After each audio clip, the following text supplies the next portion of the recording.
Bonjour, j'espère que vous allez bien. Aujourd'hui, j'aimerais vous parler du syndrome de l'imposteur. Un syndrome qui touche des personnes très brillantes, qui réussissent et qui sont dans une forme d'excès de modestie, de déni du succès. C'est ce qui va nous mettre la puce à l'oreille. Ce syndrome a été pour la première fois identifié à la fin des années 70, en 1978, par deux psychologues américaines qui s'appellent Himes et Clance et qui ont décrit ce phénomène. Alors, comment le reconnaît-on? Premier signe, c'est un signe qui est lié au succès. Il y a un succès et la personne atteinte de syndrome de l'imposteur va nier toute contribution personnelle. Donc, elle va attribuer ce succès à des facteurs externes. J'ai eu de la chance, il y a eu une conjonction de fait, l'équipe a été formidable, je n'y suis pour rien. Voilà les citations qu'on pourrait entendre d'une personne atteinte de syndrome de l'imposteur en cas de succès. Le deuxième signe, ça concerne l'échec. C'est attribuer l'échec uniquement à soi et en aucun cas à des facteurs externes.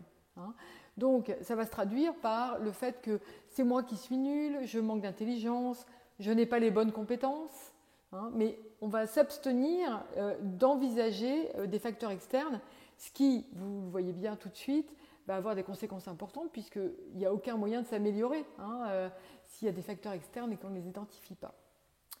Le troisième signe de ce syndrome de l'imposteur, c'est le fait d'avoir l'impression d'être une fraude, d'être une erreur, d'être là par erreur, d'avoir été nommé par des personnes qui n'ont pas suffisamment analysé la situation, analysé notre profil et qui ne se sont pas rendus compte que nous ne sommes pas du tout à la hauteur de la tâche qui nous est confiée. Donc ça va aussi avec un niveau de stress et un niveau d'émotion très fort, avec la peur d'être découvert à tout moment. Le quatrième point, c'est un excès de travail, un engagement excessif dans le travail pour justement atteindre l'excellence alors qu'on n'a pas toutes les compétences, puisque c'est ce dont on se persuade au quotidien. Et ça, c'est assez important, puisque d'un côté, ça va contribuer forcément au succès, mais de l'autre, il y a un risque d'épuisement, voire de burn-out. Donc, ça a un impact fort sur la personne qui est atteinte. Et le cinquième point, je dirais, c'est un manque d'authenticité.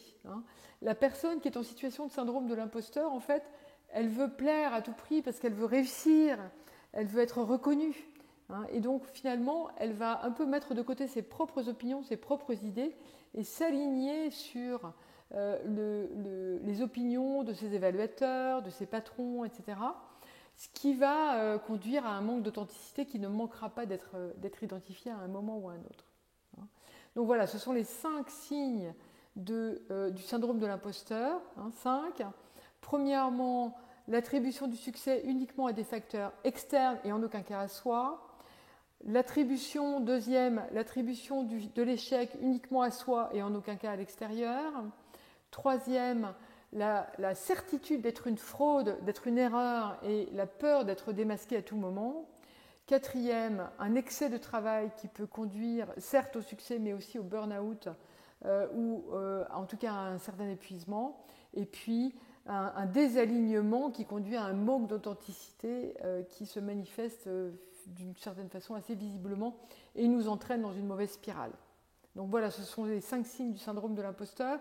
En conclusion, ce que je voudrais vous dire, c'est qu'on a beau l'appeler syndrome, c'est un excès de langage, puisque ce n'est pas une maladie, ce n'est pas répertorié au registre des maladies psychologiques.